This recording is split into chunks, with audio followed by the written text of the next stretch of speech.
So my argument is that this crisis or this war in Ukraine is a vestige of unipolarity.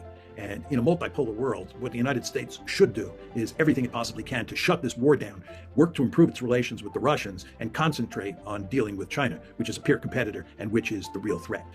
今天的视频话题来源是篇视频。美国专家米尔斯海默说，为了赢中国，欧美自由主义应该联姻民族主义啦。今天的视频我在 B 站会发在大号，我想试试限流还有没有解除。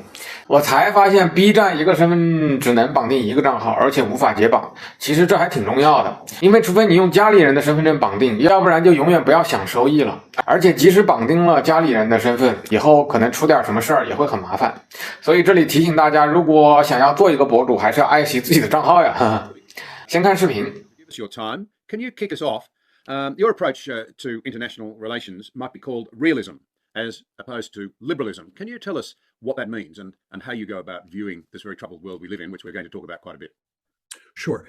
Realists believe that power is the currency in international politics and that states care above all else about the balance of power. And the reason states care about the balance of power is because they operate in a world where there's no higher authority that can come to their rescue if they get in trouble. And at the same time, they can never be sure that a really powerful state in that system won't come after them, won't attack them. And if that happens, of course, there's no one that they can turn to. So what that mandates is that states be as powerful as possible relative to the other states in the system. And this is what drives the concern about the balance of power. Now, what drives many people in the West crazy about realism is the fact that it says that all states behave that way. Democracies, as well as authoritarian states, as well as communist states. All states, in effect, are locked in an iron cage and behave roughly the same way. As you can imagine, most people in the West who are quite liberal want to believe that there's a difference between liberal democracies on one hand and authoritarian states on the other. But that's not the realist view. That is the liberal view. And let me just lay out very quickly the most prominent liberal theory, because I think it'll be quite clear how it contrasts with realism. And that theory is democratic peace theory. And it argues that in a world where you have lots of democracies, those democracies will not fight each other. In other words, those democracies, when they think about each other, won't worry about the balance of power the way realists say they will. But because they're liberal democracies, they will live in peace. A realist would not accept that argument. But in the liberal West, that's obviously going to be an argument or a theory that is very attractive. So I think in capsule form, that summarizes the difference between realism and liberalism. So for me, John, I understand what you're saying. I get it clearly as two different models, but it immediately raises the question then, does that mean that power is always, or might is always right, that power is always about, if you like, authority over others, or does it leave room for higher ideals versus lower ideals? Another way of putting it, is there such a thing as a good nationalism, or is it always competitive and inclined to bear its fangs? Well, I like to argue that there are instances where doing the right thing, the moral thing, the correct thing from an ethical point of view, is consistent with what's the correct thing to do from a realist point of view. In other words, if you go to war against Adolf Hitler, that's the morally correct foreign policy as well as the strategically correct foreign policy. And here we're talking about the United States during World War II. So the arrows are lined up in a very important way. But you sometimes run into circumstances where doing the strategically correct or the realist way of acting is in conflict with what is correct from a moral point of view. And the realist argument is that in those cases, you will act according to the dictates of realism. And again, going back to World War II, the United States, as you know very well, formed a very close alliance with Joe Stalin and the Soviet Union and worked closely with the Soviet Union to defeat Nazi Germany. Having a close alliance with the Soviet Union is not the ethically correct thing to do. But from a strategic point of view, it made eminently good sense. So we did it. And we, in the process, dressed up Joseph Stalin as a burgeoning Democrat. And we were hardly ever critical about the Soviet Union because of its political system. And we did all of this because the Soviets were our allies. We needed them to defeat Nazi Germany. So a lot depends on whether ethical considerations and strategic considerations are in sync or out. 偶尔有国内的网友会吐槽米老头一个现实主义者还不够现实，有时候一遇到美国自己的事儿，还是会不自觉的给美国涂脂抹粉，美化美国。有些人还会吐槽米老头过时了，其实没啥可看的了。但在我看来，即使是一个现实主义者，在一定程度和一定时候的情况下，为了自己的祖国说一些话，无可厚非。而且相比大部分美国专家米老头已经够不错了。比如俄乌问题，米老头就是一直在坚持俄罗斯会赢，乌克兰会输，甚至米老头一直说乌克兰有可能不止输掉4个州，甚至有可能会沿河输掉一半的国土。可见米老头在绝大部分事上基本上还是能实事求是的，最少也是9真1假。是很有说服力的。而其他很多美国专家，我经常看到他们的讲座，一开头讲数据的时候讲的挺头头是道，挺现实，把中国的各种数据都列得很高，比美国要高得多，甚至是高1倍以上，比如工业产值。可见他们还是能抓到真实数据的，但是在形成结论的过程中，他们的论调就会180度大转弯，说美国即使有问题也会度过去的，美元是坚不可摧的，包括各种金融危机对于美国来说都是小问题，而中国遇到了自己的问题，比如说房地产的问题，它肯定就解决不了了，肯定就到极限了，会掉头向下了。好像美国遇到了各种问题它就能轻松解决，而中国以前只是顺风顺水，现在遇到了问题就肯定解决不了了。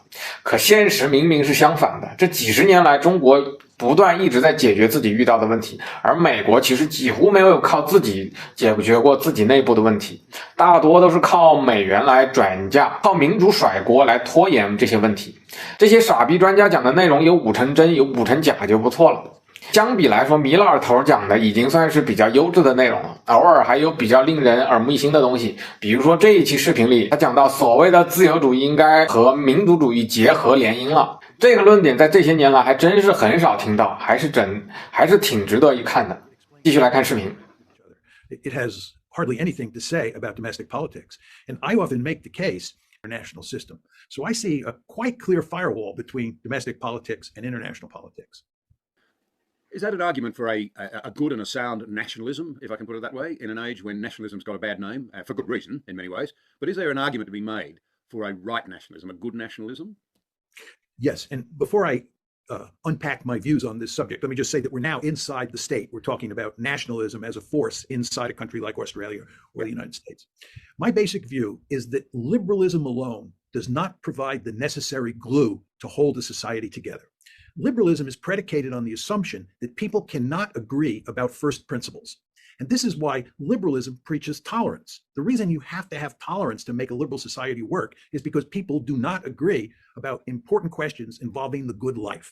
Okay? So in any liberal society, you're going to have centrifugal forces that are going to tend to pull that society apart. And the question then becomes, what provides the glue to hold a liberal society together? And nationalism is a very important glue, because nationalism says that, all of the people in Australia are part of a nation. They're part of a tribe. They have something in common. And that something should hold them together in the face of these centrifugal forces that attend liberalism. So my argument is that a country like Australia and a country like the United States is a liberal national state. It's a liberal nation state. You need liberalism plus nationalism to make countries like Australia, the United States, and other liberal democracies in the West work. And what's happened since the end of the Cold War, in my opinion, in the West, is that we have moved towards what I would call unbounded liberalism. It's liberalism all the time. And nationalism, and this is reflected in your comments, John, is treated as an evil force. I think this is a major mistake. I fully understand that nationalism has a potential dark side to it. There's no question about that. But at the same time, it has a potential positive side to it. And I think it's very important to marry nationalism together with liberalism, and to understand that nationalism helps liberalism work. And liberalism actually goes a long way towards controlling the dark side of nationalism. 实在我自认为是一个社民，或者是被称之为民左的人，听到米老头说自由主义应该联姻民族主义了，这确实有点让我绷不住。民主主义这个工具难道是现实主义者共同的选择吗？笑死。说实在的，我自认为社民，偶尔也会被一些人吐槽奇葩，因为有些人认为左翼与偏右的民族主义理应水火不容，所以会吐槽社民其实根本不是左，其实是右，偶尔会遇到常见的处你左级。虽然我个人并不把左不左看得那么神圣，但在我看来，从左进入中国的那一天，民族主义就与其深深的结合了。我们的开国领导人们他们在面对苏联和斯大林的时候，他们都会毫不犹豫的以中国的利益优先与其针锋相对。更何况后来的中国特色不再想着输出了，在国内搞好社会主义就行了，在我看来这更加接近社民了，所以我自称民左有何不可呢？没看别人米老头也开始玩所谓的自由民族主义了吗？自由民族主义说起来也其实并不新奇，反而可能还挺老了。但今天的自由主义是所谓的白左更出名，但其实自由民族主义出现要早得多。虽然理论上自由主义和民族主义诞生之初都是偏右的，也许在一些人的眼中，他们的结合更合理，但其实随着现实社会的一些发展，偏向个人主义的自由主义和偏向集体的民族主义，其实早就在底层逻辑冲突了。今天的白左在不断的解构美国底层人民划分了几十个多种性别的时候，就是其突出的表现。可以说这是随着跨国资本的演变，这些资本天然的就选择了分裂底层人民，以便良好的统治。而民族主义在美国可能也就部分的传统产业资本和 MAGA 还认同了吧。很明显，这也是美国两党内斗的深层次的某种原因吧。可以说米老头这里想说的是自由主义和民族主义这两种意识形态嘛。我觉得以米老头的现实主义的看法来说不管随便什么主义，只要是美国内部重新团结起来，好好的应对中国的挑战就行。重点是他希望美国的内部能重新联合，这确实也是一个美好的期望，也是美国重新振作起来的少数几个出路之一，但我认为这几乎不可能。反而是海的对岸，不管是社会主义还是民族主义，在我看来都很讲究集体和团结，在我看来融合的其实还挺不错的，至少比所谓的自由民主要现实的多了吧。